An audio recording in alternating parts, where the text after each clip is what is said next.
Welcome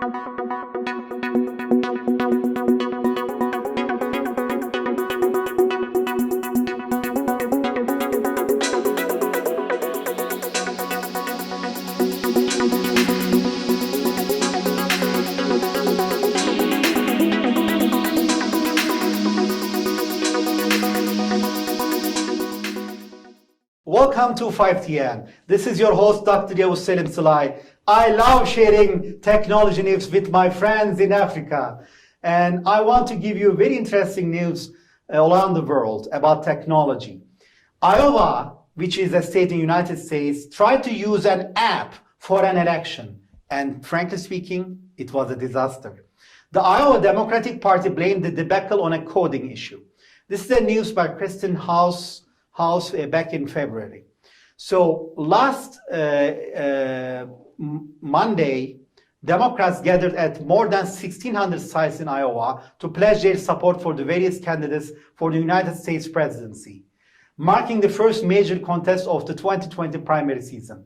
And we still don't know who won because the Iowa Democratic Party's IDP use of an app to report its caucus result was an epic fail. Here is how the app was supposed to work. The caucus leaders would compile the results from their sites, then use the smartphone app to submit the results to the country's central party instead of calling them in via phone, like they have done in the past. Seems simple enough, right? But the IDP didn't announce any result Monday night, and Tuesday morning, IDP chair Troy Price released a statement explaining why. As the precinct caucus results started coming in, the IDP ran them through an accuracy and quality check. It became clear that there were inconsistencies with the reports.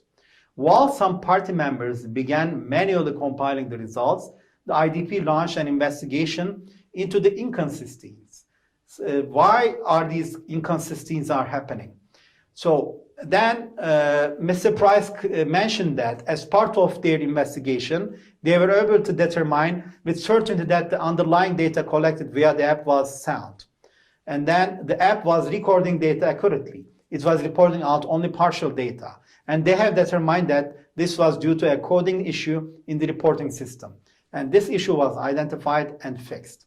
And Mr. Price insisted that the app was not hacked and said the IDP expected to announce the caucus results at some point on Tuesday. But Mr. Price's explanation for the delay, inconsistent results, seemingly contradicts the experiences of several caucus leaders who said they had trouble reporting their results in the first place. The app just didn't work. Things didn't work out right. And they have been trying to call for several hours to report these results, said Des Moines County Democratic Party co-chairman Tom Courtney. And Tom Courtney mentioned this to NPR. And Tom mentioned that he can't get it through the phone. It's a phone number and he can't get through. That number is constantly busy. At the end, Mr. Tom Courtney gave up on the app, and another caucus organizer wrote in an email chain obtained by the NBC News, the fact that the app was ineffective is bad enough, but the way the IDP went about building and testing, it might be even worse. First, there is the fact that the firm the IDP chose to develop the app, Shadow Inc., doesn't exactly seem like the sort of unbiased third party you'd find building an app for an important election. Not only has the firm received payments from the campaigns of at least two candidates in the presidential race, Pete Buttigieg and Joe Biden, but it was also started by the veterans of Hillary Clinton's 2016 presidential campaign. Clinton herself has been outspoken in the disdain for candidate Bernie Sanders. Oh, and just to make the whole thing even more sketchy, according to a New York Times report, the IDP instructed those who knew about Shadow's involvement in the app's development to keep it a secret from election officials. And all that aside, the IDP also doesn't seem very competent at even developing the software. The app has never been used in any real election or tested at a statewide scale, and it's only being contemplated for use for only 2 months now, mentioned David Jefferson, a computer scientist at Lawrence Livermore National Laboratory, told the New York Times. Christopher C. Krebs, the director of the Homeland Security Department's cybersecurity agency, added that the agency hadn't vetted or evaluated the app prior to its use in the Iowa caucus. In short, the whole situation was a disaster.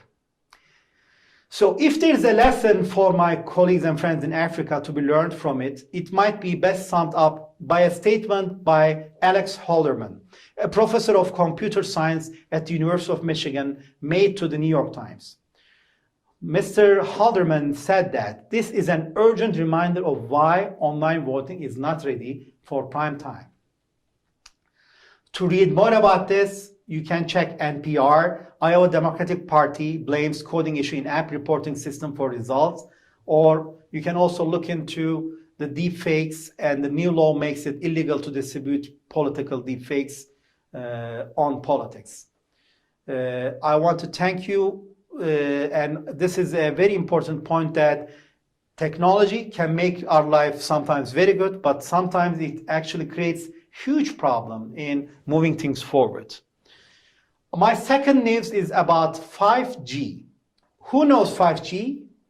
I know many of you heard about it. So 5G is something that will bring smart cities to life in very unexpected ways, ladies and gentlemen. In this news, I will highlight how 5G can actually change our lives in an unexpected ways through the cities which are known as smart cities. This news is from Bill Detweiler in 5G. So thanks to Bill for this news. 5G has the potential to help cities improve citizen engagement and build an intelligent urban ecosystem around services, ambience, sustainability, inclusion, and equity.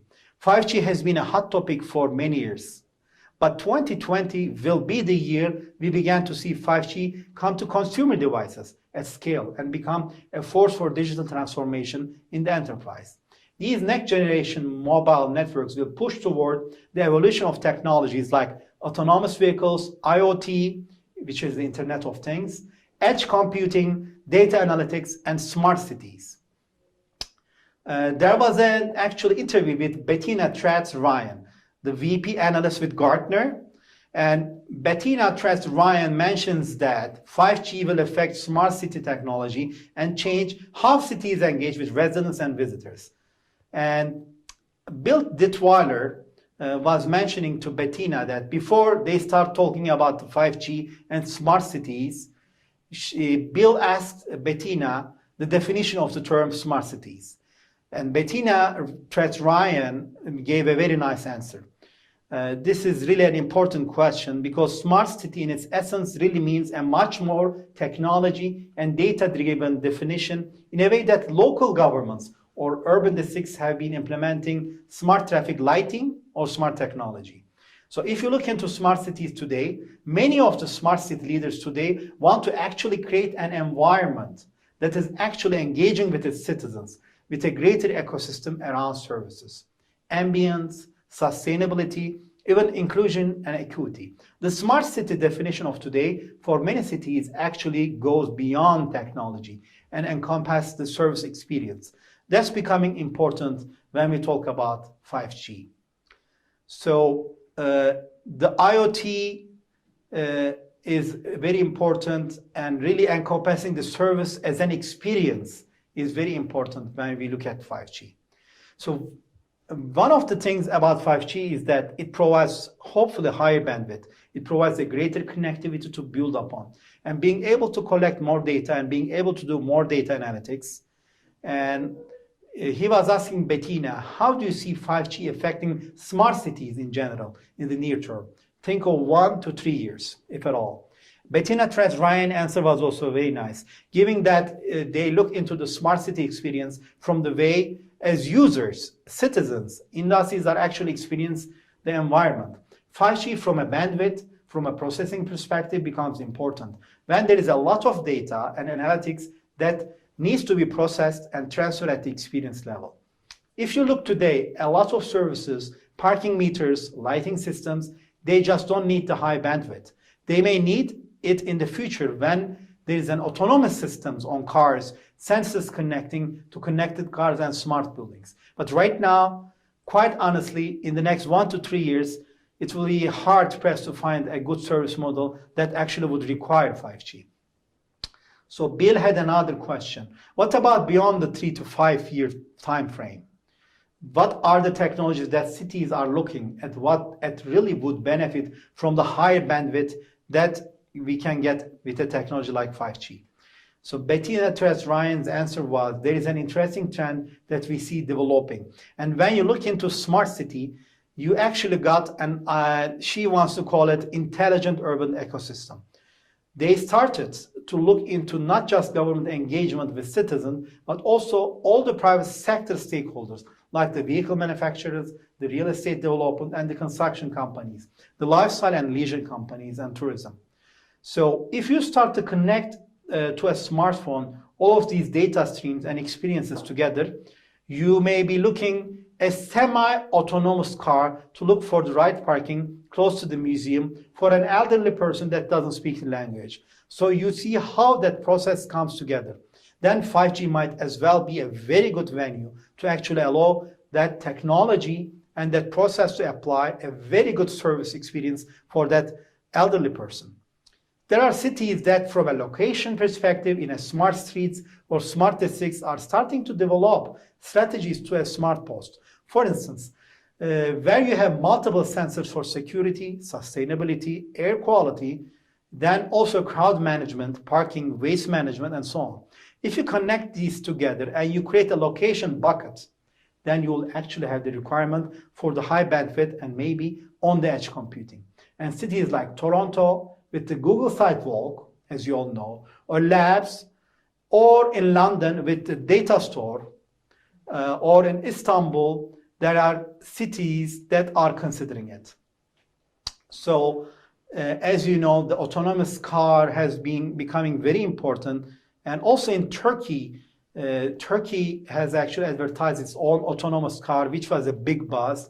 And Volkswagen has pushed its production line early because of Turkey's announcement of TOG, T-O-G-G.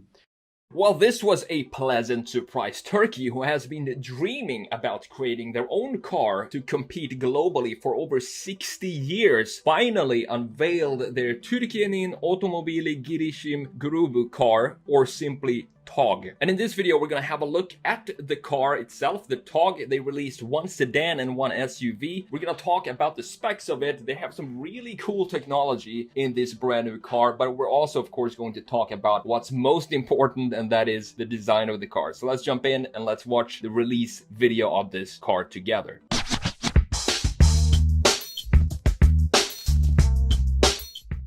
I got a ton of DMs and messages regarding this car from you guys to make a video on it and to check it out, and I'm glad you did, because I think it's a really cool car. I haven't watched the presentation video, so I thought we'd do that together and kind of see what this car is all about when it comes to the design of it.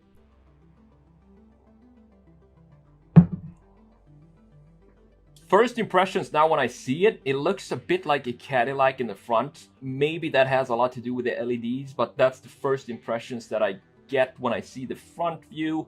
But it does look, it feels like it's almost, these are two concepts. So they made an SUV concept and they made a sedan concept, and these are prototypes for the moment. But to me, they kind of feel production ready. They're probably going to have to do some minor changes to the manufacturing to make it more cost effective and so on, but they look kind of production ready and they look good. They don't really stick out. We're going to talk more about the design in this video when we dive into the details, but first impressions, looks good. It's a good looking SUV. I haven't seen the sedan yet, but we're going to see that right now as well. First of all, let me start by saying well done, Turkey. Well done for putting this program together and creating your first domestic automobile. Congratulations! Not only that, but it's an electric car filled with cool modern tech. It's an exciting time for the auto industry right now. We're living through a global evolution, and it's interesting to see what car manufacturers come up with. Not only existing brands, but it seems a new electric car company pops up every other week nowadays. I think that has to do with the simplification of the drivetrain and also the fact that they can profitably ride on this huge wave of electric momentum that we see right now. So let's dive in and see what the TOG is made of. Let's talk about the spec and tech of the two concepts, what motors and range are available, and of course, the design. The TOG sedan and SUV concepts were designed with the help of Italian design house Pininfarina, and you can kind of tell by the looks of these cars. They don't feel insecure. It doesn't look like these are the first designs coming out of a brand new electric car company. The cars feel grown up, solid proportions and lines, with the sedan reminding me of the Audi Quattro concept from 2010, a car I had the pleasure of seeing live at Concorso d'Eleganza Villa d'Este in Italy while I was a car design student there. This was one of the tightest cars proportionally, and the lines are super, just like they're stretched out. And it was one of the tightest cars I've ever seen in my life. It's such a shame that Audi didn't put that into production. It would be cool to see that out on the streets. So let's dive into the specs of these machines here. Users will be able to choose from two different range alternatives offered by the high-energy lithium-ion battery technology. The TOG will offer two battery packs that provides either a 300 plus kilometer range or 186 miles range, or a 500 kilometer range, and that would be 310 mile range. And this will allow the buyers to configure their cars choosing the most suitable range based on their needs. If you're only going to use it for, let's say, commuting around town, the 186 mile range might be sufficient for you. Although this might not be the leaders when it comes to range, I personally don't really mind that. I don't think that's a priority at this early stage of electric cars. What's more important is the fact that companies like TOG exists and are backed by the government. We need to get electric cars out on the roads as quickly as possible, and I'm all for combustion engine cars for fun and recreation. Having a weekend car that's special to you, that has kind of a history and that you have an emotional connection with, that's also important to have. But I'm talking about the vast majority of cars out there. This isn't the case. They're used for commuting back and forth to work, and most owners don't really care what's powering the vehicles. Same goes for commercial vehicles. These are the segments that needs to be converted into electric cars fast. And this is also why I'm excited about this enterprise in particular. The range might not be mind-blowing, but the TOG will reach 80% state of charge in less than 30 minutes. So let's say that you choose the 186 mile range battery and you've been driving for 100, let's say 150, 160 miles, and you're running low on juice. It would probably do you good as well to stop and stretch your legs for just a couple of minutes. Go have a coffee and a snack while the car is recharging. To me personally, this would not be an issue at all. And the batteries of the TOG comes with an 8-year warranty. Two drive options are available: a rear-wheel drive with a single motor offering 200 horsepower, and an all-wheel drive system with a second motor in the front, and this will double the power to 400 horsepower. 0 to 60 times are okay, with it taking 7.6 seconds with the 200 horsepower option. Nothing really to write home about. However, this drops to 4.8 seconds with the 400 horsepower all-wheel drive version, which is of course a lot better and a lot more fun. The TOG will also come with a level 2 plus autonomous driving capability as a standard. Now, one tech feature that I can't wait to see is something that TOG calls the holographic assistant. And the idea is to take advantage of augmented reality and 3D imaging technology for the purpose of keeping the driver focused on the road and what's ahead, instead of looking down on 2D displays all over the place. From what I understand, it works in a way that it follows where your eyes are looking around in the cabin of the car, and it knows where you're looking. And with this information, the data you need, such as GPS, speed, etc., is projected as holograms across the cabin. Not sure if this will be extremely annoying or useful. I guess we'll find out eventually. But it does sound like we'll be seeing some Iron Man stuff in production cars in the near future. And that's kind of cool. So now let's talk about the most important thing when it comes to cars. And that is, of course, the design of the cars. Me personally, these tall cars, I don't dislike the design, but I'm also not really blown away by it. I can see some Lincoln Corsair in there with a hint of Audi Q3 and maybe even some Mustang Mach-E vibes in the front. And the sedan reminds me of the Cadillac CT4. I don't know if you can see it or not, but I'm going to show you some pictures right here.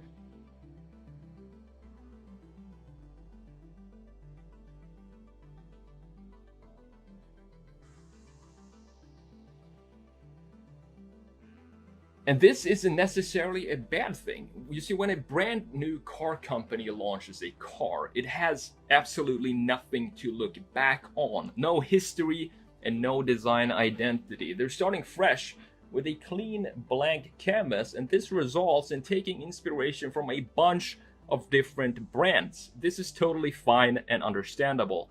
The Togs aren't ugly, but they're not inspiring either. It reminds me of the design history of Kia, who in the 90s and the early 2000s had no idea what direction they wanted to take their design. It's kind of like they just blended all brands together and just put everything in one car, and that was the Kia design language of the time.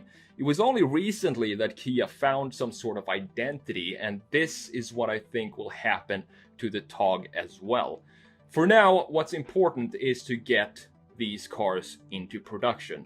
They're set to go on sale in 2022 with a guarantee from the Turkish government of 30,000 cars sold each year for the next few years. And this is great, and to me it's a fantastic example of what can be accomplished when the goal is clear and most of all the resources are there. I look forward to seeing the Tog in production, and hopefully we'll see more governments taking initiative like this to further speed up the conversion to electric drive. So overall, Bill is also highlighting another point here. As someone who is always talking with city leaders, agency heads, and private companies, how are decision makers looking at 5G? Which use cases do they think make the most sense? Bettina Tress-Ryan is saying that they are looking basically at some of the changes that are occurring with respect to demographic development. There is a change of how they are going to construct roads and buildings because, let's say, climate change initiatives.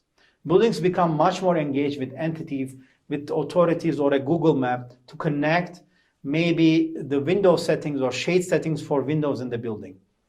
You have, based on the location, based on certain user patterns or demographic patterns, climate change pattern, one can connect very well with the locations to future events. And this is what Gartner is actually focusing for 3D and 4D modeling today, and City to do digital twins of cities. So this covers our actually second news where I want to highlight, what we are looking into. Overall, 5G is not being used right now, but it is being prepared, and there will be more and more need for 5G. There is no question asked. And as the cities try to build those better citizen engagement experiences and provide greater bandwidth, there will be actually more utilization of these systems in the future. So I am very interested in getting your opinion about these news and what type of news you want us to share. For that purpose, I'm asking you to call our WhatsApp number and call 5TN and leave 1 minute message about your opinion of the news and what you can add. And if you have any interesting news, please share right now on our screen with our WhatsApp number and call Ntr TV and leave 1 minute messages through WhatsApp. My third news is about contact lenses. Many of you may or may not be using contact lenses. Contact lenses are actually sensing the UV light to tell you when it's time for sunscreen. Isn't it interesting? So if it's time for using a sunscreen or not, You will be understand it through your contact lenses UV light and able to protect your skin. Because our skin needs to get certain amount of UV light to produce vitamin D. But how do we know when we have had too much sun? The variables that change color when exposed to ultraviolet light or UV light could tell us when we should put on sunscreen or seek and shade.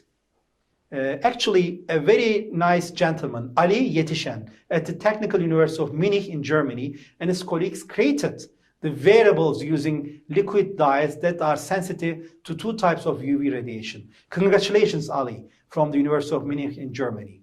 And what Ali and his team used several different dyes that change color when exposed to ultraviolet A and ultraviolet B. And the color transitions included from yellow. These are very interesting because in Africa, you get also lots of sun. And when to know this sun can actually impact you negatively or not, using these variable lenses senses UV can tell you when it's time for using a sunscreen or not getting out or protecting yourself to avoid any kind of cancer. And overall, this is very interesting. And the YouTuber uses neural networks to upscale 1896 short film to 4K in 60 FPS. This is a very interesting news. And this turns out Enhance could soon become more than a television. And this is very interesting. In brief, someone was able to achieve remarkable results in upscaling a very old, low-resolution black and white video from 1896 to a crystal clear 4000 video at 60 frames per second. This is one of many experiments that prove artificial intelligence tech can be used to improve content that would normally seem impossible to enhance in any way.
So one of the hot topics in technology for the last few years have been, as you all know, artificial intelligence, known as AI, with business leaders throwing lots of buzzwords around: machine learning, deep learning, reinforcement learning, neural networks, computer vision, natural language processing. These are all different approaches that companies implement and mix together to create intelligent services and breed additional smarts into consumer electronics. There are many examples, ladies and gentlemen. You may have heard about the artificial intelligence developed by Google that is able to detect breast cancer, or the other one that is Instagram, that is using fight abuse on its platform. AI's complicated history can be traced back to software developed several decades ago with the purpose of imitating how the human brain learns. Today, many companies use something called neural networks, which are essentially layers of densely interconnected nodes that can be trained to recognize patterns by throwing large amount of data at them and fine-tuning their parameters. If you're wondering what can be done with them, then say improving accuracy in autonomous cars, look no further than the above video by YouTuber Dennis Charrier, who did a really cool experiment of turning the famous Lumiere Brothers 1896 short clip Arrival of a Train at La Ciotat into a 4K 60 FPS video that looks a lot better than your standard upscale content. The original is a modest 640 by 480 video at just 20 frames per second.